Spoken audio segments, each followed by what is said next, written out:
এই এই টপিকটোৰ বিষয়ে মই বাৰে বাৰে মই ক্লাছত কৈ থাকোঁ বা বাৰে বাৰে মই ফ্ৰেণ্ডছসকলক কৈ থাকোঁ যে কি এই টপিকটো জনা বহুত প্ৰয়োজন হয়। চাওক আপুনি যিমানেই টেকনিকেল এনালাইচিছ নকৰক কিয়,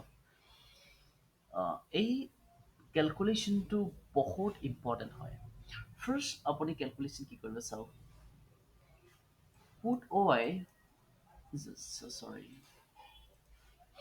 অ'কে, পুট অ' আই বা কল অ' আইক আপুনি ডিভাইডেড কৰি যিটো পাব, সেইটোৱে হৈছে one of the greatest signal of the day.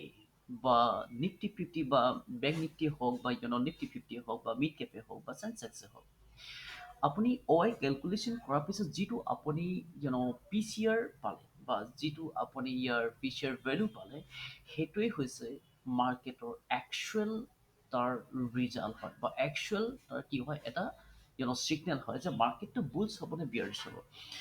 এটা কুৱেশ্যন হয়, যদি আমি এই পুট অ' আই বা পুট অ' আই আৰু কল অ' আই যদি আমি কি কৰোঁ, ডিভাইডেড কৰোঁ, তেন্তে আমি পাওঁ যে কি 0.66, কি ক'লোঁ 0.66।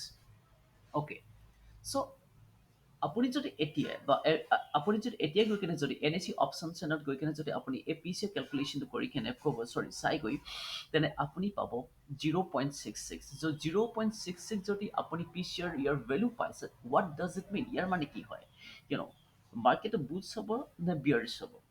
গট ইট না, আপুনি আগতেই গম পাই গ'ল।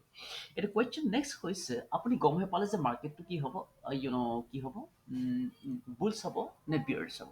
এতিয়া কুৱেশ্যনটো হৈছে যে ষ্ট্ৰাইক প্ৰাইচ, কোনটো ষ্ট্ৰাইক প্ৰাইচত আপুনি কিনিব, কোনটো এল টি পি আপুনি কিনিবলৈ গৈ আছে। এতিয়া আপুনি ক'ত ট্ৰেড ল'ব, বা ছাপ'জ এল টি পিটো ষ্ট্ৰাইক প্ৰাইচটো বহুত আছে, গতিকে বহুত দেখা পাব।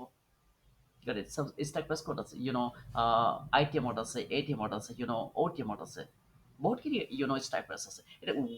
এতিয়া ৰাইট এল টি পি বা ৰাইট ষ্ট্ৰাইক প্ৰাইচত কোনটো এল টি পিত আপুনি কিনিব, আৰু সেই ইণ্ডিভিজুৱেল এল টি পিৰ বা সেই ইণ্ডিভিজুৱেল ষ্ট্ৰাইক প্ৰাইচত তাৰ পি চি আৰ কেলকুলেশ্যন কেনেকৈ কৰিবা। গাট ইট না। আৰু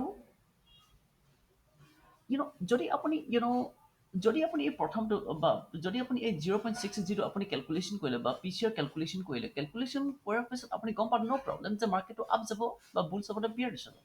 কিন্তু এতিয়া মেইন কুৱেশ্যনটো হৈছে যে কোনটো ষ্ট্ৰাইক প্ৰাইচত আপুনি কিনিব বা কোনটো ষ্ট্ৰাইক প্ৰাইচত আপুনি ট্ৰেড ল'বলৈ গৈ আছে। যদি আপুনি ৰাইট এণ্ট্ৰিটো যদি নাজানে, তেন্তে আপোনাৰ যিটো কেপিটেল আছে বা মাৰ্কেটটো আপুনি গম পালে বাৰু আজি মাৰ্কেটটো আমি বুলছ হ'ব বিয়াৰ্ছ হ'ব, তথাপিও আপোনাৰ কি হ'ব, যিটো আপুনি ইনভেষ্ট কৰিছে, লছ হোৱা বহুতখিনি সম্ভাৱনা আছে যদি আপুনি নাজানে যে কোনটো ৰাইট ষ্ট্ৰাইক প্ৰাইচত আপুনি এণ্ট্ৰি ল'ব লাগে। চ' মই শ্ব' কৰিম এইটো বিষয়ে বহুত জলদি আপোনালোকক।